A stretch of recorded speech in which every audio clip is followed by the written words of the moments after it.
How's it going? Up, Jazz? Hey, Matt. What's going on, big guy? Doing good, man. All the way from Vegas. There's Faye. Faye's coming on. Ray from Virginia. Oh my goodness, you guys doing good? Yeah, how's it going? Oh my God, man, we're doing great. Let's got another one today, man. Nice. Hey, I gotta start. Got showing you these, Faye. This one right here. Yeah, that's from another social worker that I do business with. Cool. Good deal. We'll wait a few more minutes. We'll probably have a few more people on. And oh man, what kind of is that a cat? What kind of cat you have, Faye? Turkish van. Oh my goodness. His name is Malcolm. Malcolm. Hi, Malcolm. Cute. Oh, real cute, man. We have Malcolm get his own show here. All right. There's Brittany and Trey from Texas. What's going on, guys? How are you guys doing? Not better now. Yeah, it's been rough. Yeah, we were without power for over 30 hours and without water. So What? yeah, we just got home today, this morning. We ended up driving to Oklahoma to get a hotel because we couldn't take it anymore. So God, I just can't imagine Texas going through this. yeah, we got a lot of snow. Unbelievable. What's the accumulation of snow do you have? You know? What do you think? I don't know for sure. What, 5 inches probably? Wow. Such cold weather. Yeah. Oh, Man. About the first night, but Yeah. the next night. Is your house warm yet, or is it still warming up? It's warm now. Yeah, the power came back on yesterday sometime, so the heat has been cranking since we've been gone. So yeah. Oh, good. That's good to hear. I'm glad you guys are okay. I've got some friends there in Texas and been hearing what's going on a little bit and think, man, it's unbelievable. I always think like the thank you. Northeast, other areas, Midwest. I never think of Texas getting something like that, but crazy. All right, we'll wait another minute and a half, maybe 90 seconds, and then we'll get rolling. We're going to talk about how to give an effective tour, doing it live and online.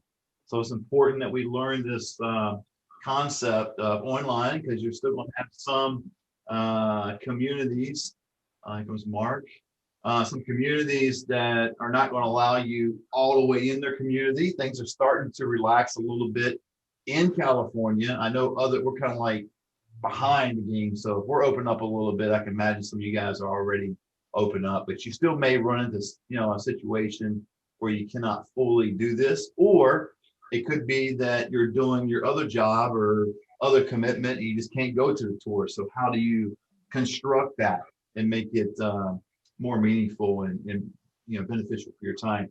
And I like going to the physical tour.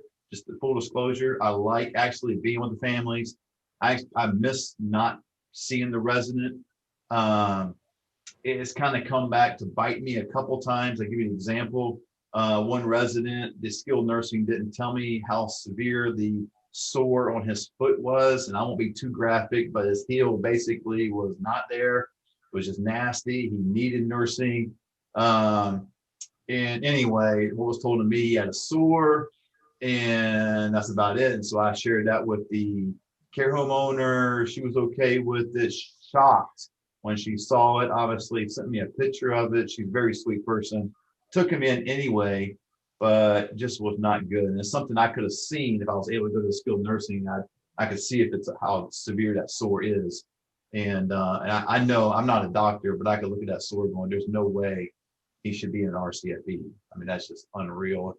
And some of your skilled nursings are doing that because they're running out of room, right? And they need to push people kind of like, it comes down to finances too. I know that's a lot of it. And that's the sad part of it, but that's the truth of the matter. All right, you guys ready to rock and roll? Faye, you got a question? yes. Is this being recorded for us? Yes. Okay. It's being recorded. I don't typically record coaching calls. I did get a request earlier today from another individual. I'll try to do more of that. I tell you the reason I don't like to do it is I like to put some incentive for you guys to get on the coaching call. I record the masterminds. I know my DNA, if I was part of this and it was like, hey, everything's recorded, I would just blow this off and just listen to the recording. So I want some participation because I feel like this is going to help you in the long run, me coaching you, sharing what I'm going through. So yeah, this one is recorded because I'm glad you brought that up, Faye. But they're not all recorded, okay? They're not all recorded. The masterminds are, but not the coaching calls. All right. Let me, before I share my screen with you, let me pop that thing on real quick. And then I got a little bit of a PowerPoint, not a huge PowerPoint, but something I want to show you guys. And let me share my screen. And one of my appointments today, Zoom was messing up a little bit. Can you guys see my screen?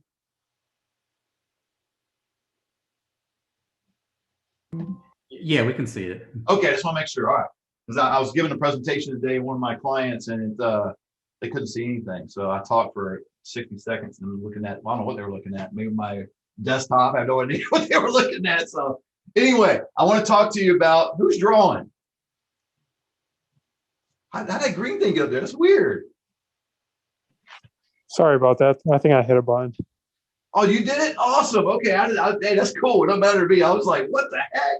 What happened to the screen? Anyway, can you guys see that green mark? Okay, that wasn't me. But anyway, that's kind of cool. But I want to talk to you about a result-oriented tour, okay? I'm passionate about tours. Some of your referral agents, people that I know, and so you might think, how in the world I know this information? Because I do know some people in the industry. We do dialogue, we do talk. And the reason we do is we exchange information at times. I think that's important that you have some people in the industry. You don't necessarily see them as competitors. You actually don't work together, but you compare notes. And we've actually compared notes regarding communities, care homes, and that's sometimes how we get a little bit of our reviews too, right? So if a care home kind of, does something inappropriate or a community to another agent, it leaks out, especially in Fresno. Fresno is like 500,000 people, and the medical and the senior living community is even smaller. So if you do something that's, not cool, it's going to be shared. But I'm real passionate about tours. And some of my friends in the industry are kind of relaxed on this. Now, it's easy to be relaxed during COVID-19, right? It's easy to be relaxed during this time.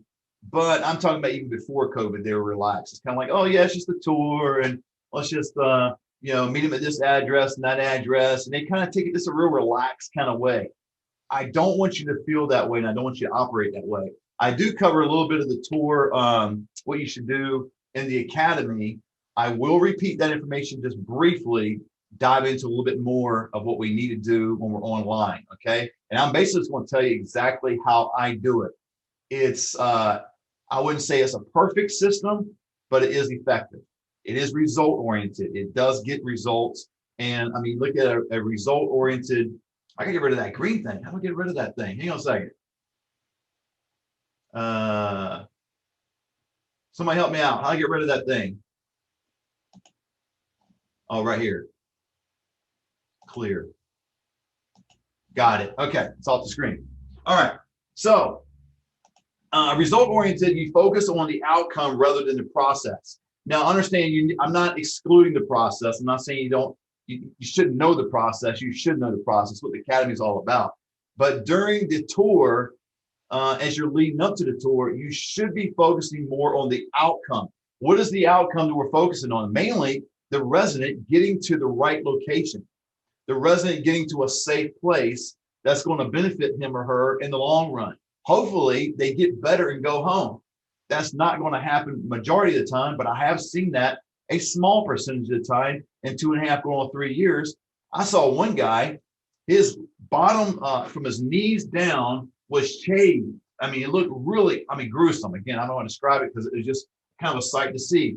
And this guy went to a care home. God is my witness. I believe it was the 5th month he was there. He got a doctor to sign off that he was independent. He left. So sometimes you'll have seniors go into assisted living. They're 65, they're 75, 80, 85 and up, obviously.